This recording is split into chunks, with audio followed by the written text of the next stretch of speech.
How's it going, guys and gals? This is Anthony and today we're back at it with a new video on the channel where we'll be talking about how the road to WrestleMania has been since the Elimination Chamber, since I didn't review Elimination Chamber. So let's do a little recap of what's been happening. Of what happened that night. Obviously, Rhea Ripley won the women's elimination chamber match to win the right of challenging Jade Cargill for the WWE Women's Championship.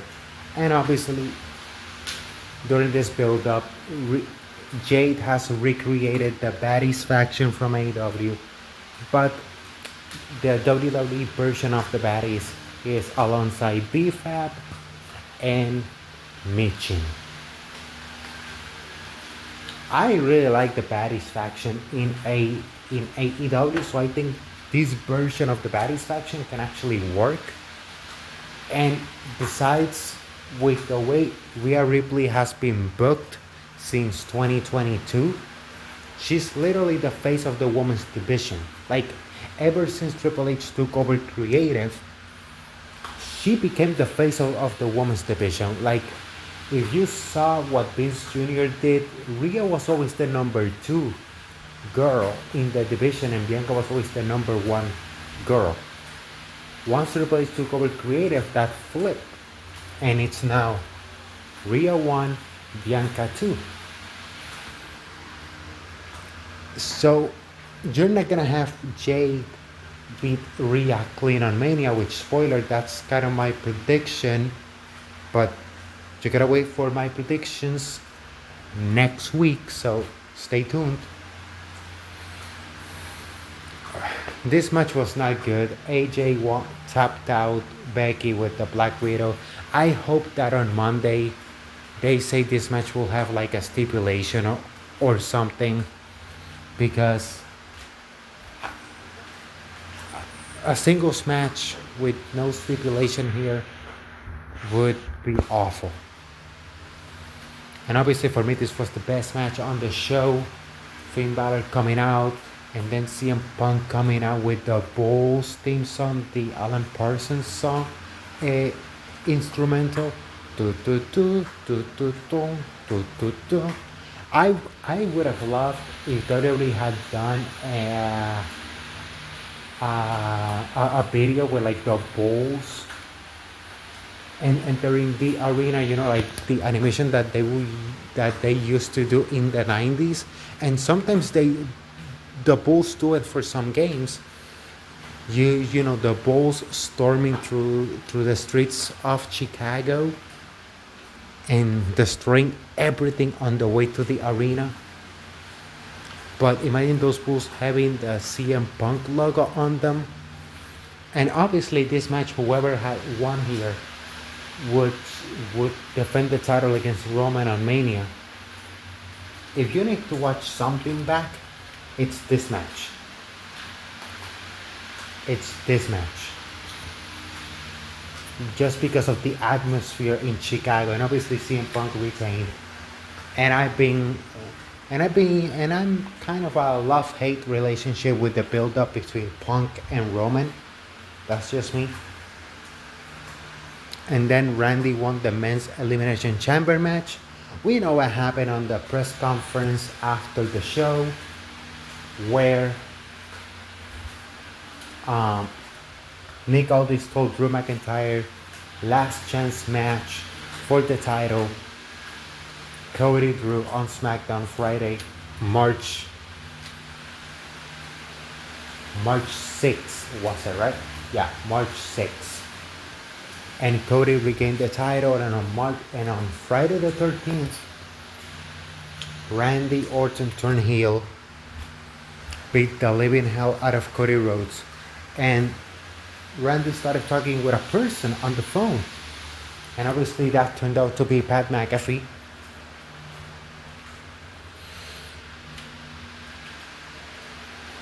And it's been controversial, and we've since discovered who that I mean there was a TKO call specifically from Ari Emanuel, and Pat McAfee was not the first option. He was not the original plan, but boy, do I have a scoop for you. Um,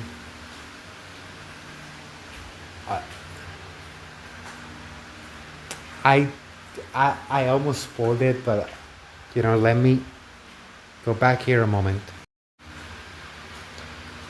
The original plan was not Pat McAfee. It was a return.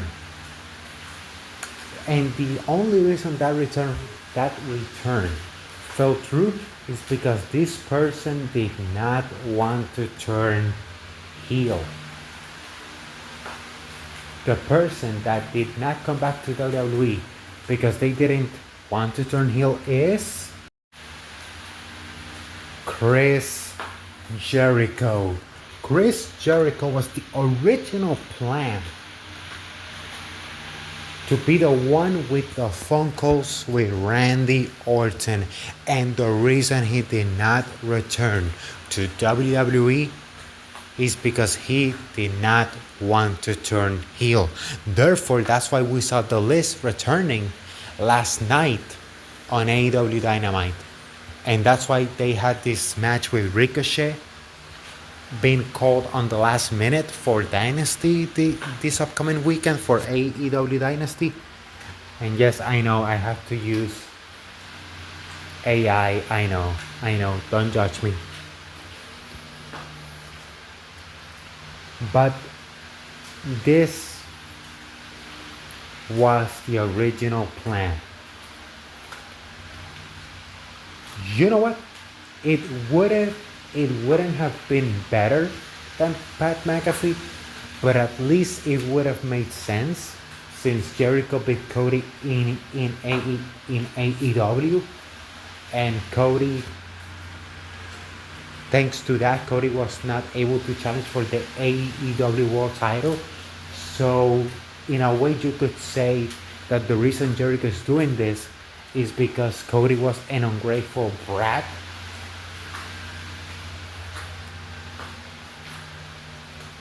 and did not thank him for helping, quote unquote, helping Cody finish the story. Because if he hadn't beaten Cody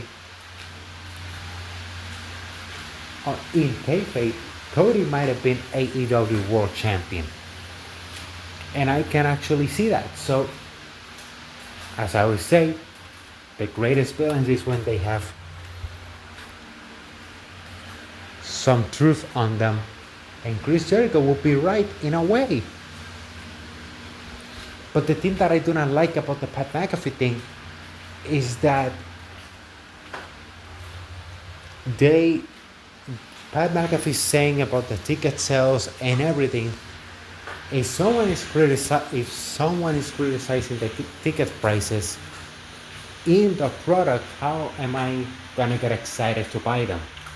It doesn't make sense. That's why Pat McAfee's promos suck. I like his intensity. We know that Pat McAfee can go on the microphone and in the ring.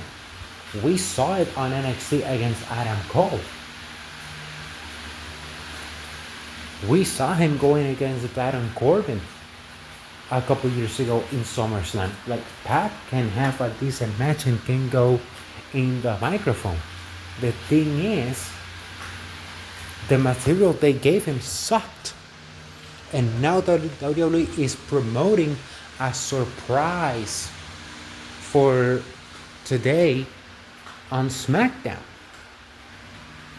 The only way that Pat McAfee stuff makes sense is if The Rock comes back. Because you may remember, during the build-up to WrestleMania 40, even though Pat McAfee was a babyface commentator, he would always act heelish to favor the Bloodline and The Rock. And the reason I think And I told this some people that I told some people this, and it was after the promo on Monday night from CM Punk.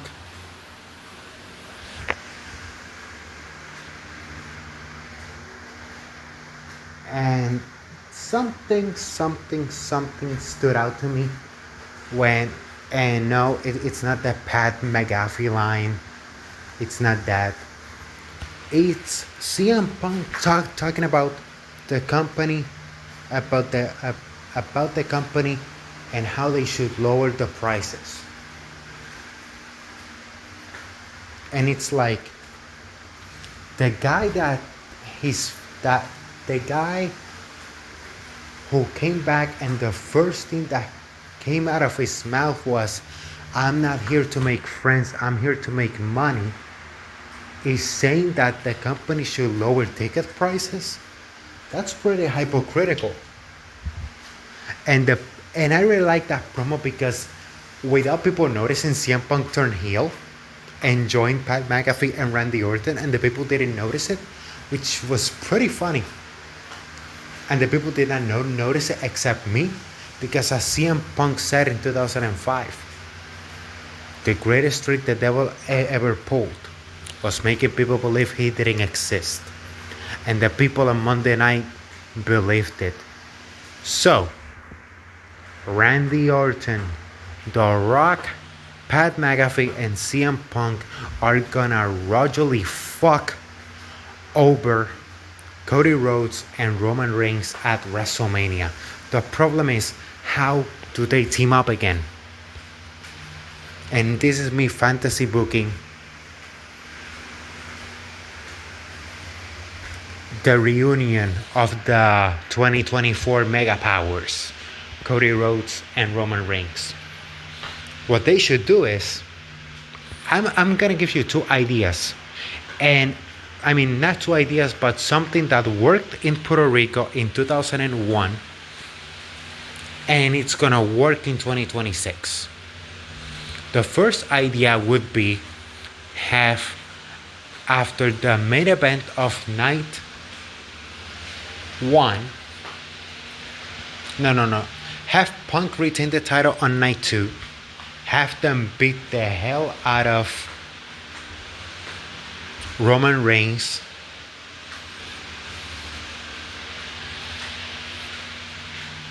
Cody comes back to do the save, he starts arguing with Punk, Pat McAfee and Randy Orton start attacking Cody, and Punk's like, no, not him. And then the swerve comes in, he GTS Cody, and the beatdown begins. And now we got the Tribal Chief and the American Nightmare, the Brothers in Pain, Los Hermanos en Dolor, just like in 2001 in Puerto Rico with Shane the Glamour Boy and Ricky Banderas. Moody, you work in AAA. Talk to Triple H about this. Háblale a Moody sobre esto, papu. You know what I mean? And I'm sorry for speaking Spanglish, but Moody speaks Spanglish. So that's how I can get through him. You know what I mean? Another storyline from 2001 that worked in Puerto Rico, which Dutch Mantel was involved in, the Your Blood is My Blood storyline. Once again, Roman Reigns is getting the hell beaten out of him after the conclusion of the main event in night 2. Have Cody come out with a chair, starts beating the hell out of people. Have cops come out. They arrest Cody. And this shit is gonna work, I'm telling you. Like, people will be chanting Roman and Cody for the next 5 years nonstop. They arrest Cody. Cody starts screaming like, no. And people are gonna be with him. You take Triple H and Nick Khan, they start talking to the cops. They bribe him. They bribe the cops. So Cody gets the handcuffs off him. He comes running in, but they start also beating the hell out of him. Roman recovers all bloodied up because if you don't know, if you are a cancer survivor, your blood doesn't the the uh, the blood doesn't clot too well. So even a little paper cut can be life-threatening for a cancer survivor. So seeing Roman all bloody, you can have the commentator saying this is life-threatening and all of this stuff, while Cody is also blooded up. But then he sees Roman helping him, and the two fire up with the crowd supporting both of them. And they're gonna be chanting Roman and Cody, Roman and Cody. Like half is gonna be chanting Roman, the other half is gonna be chanting Cody.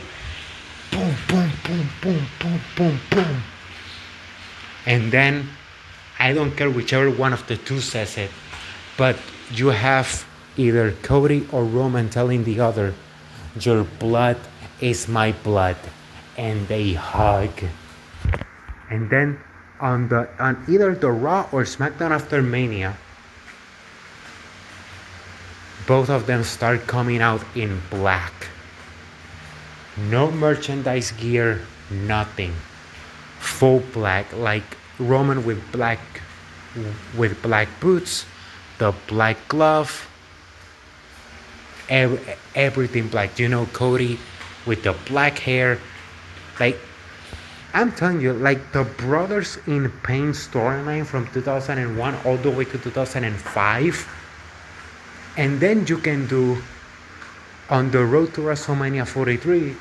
I mean, not on the road to WrestleMania 43, but after WrestleMania 43, you can have Roman turning heel on Cody, and then you build to WrestleMania 44, Roman versus Cody 3, and you do a double turn there with Cody going heel on WrestleMania 44. And then by WrestleMania 45, they're back together again because there's a bigger threat that's threatening the company, and the Brothers in Pain need to return. I just gave you a 3 to 5 year long storyline right now of the two top babyfaces teaming up against management. It's not Stone Cold, you know, the drunk asshole beating the hell out of the boss. It's management being tyrants, and the bay faces saying, okay, you wanna be dirty, we are gonna be dirty too. Like, it's something that it's gonna work. It's gonna work. It's gonna work. That's all I'm gonna say.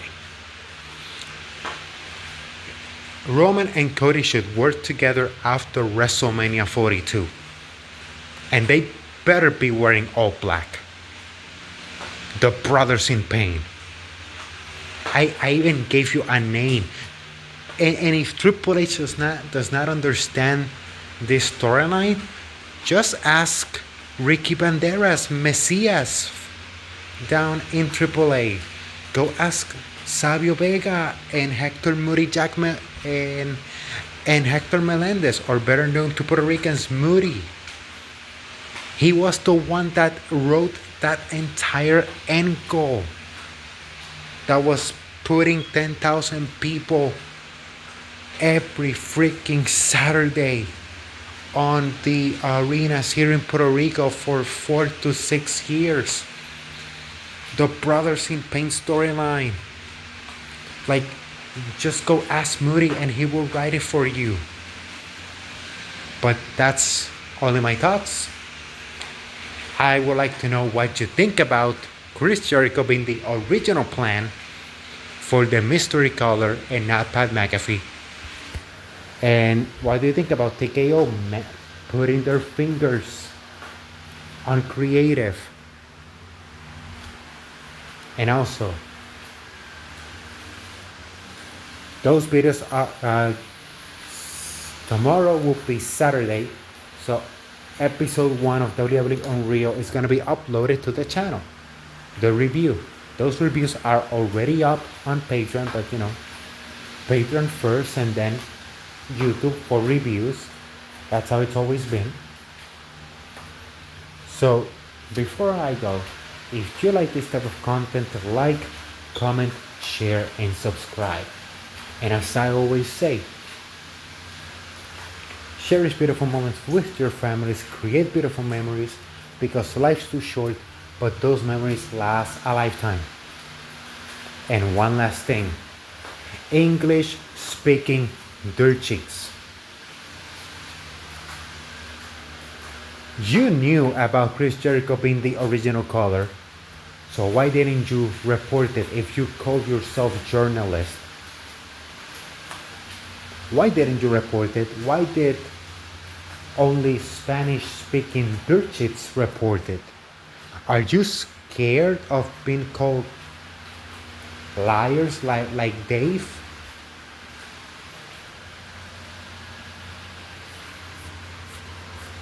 Just say, according to sources, this was the original plan, or like plans change. Just put it like that. Like everybody and their mama knew in the business that Chris Jericho was the original plan.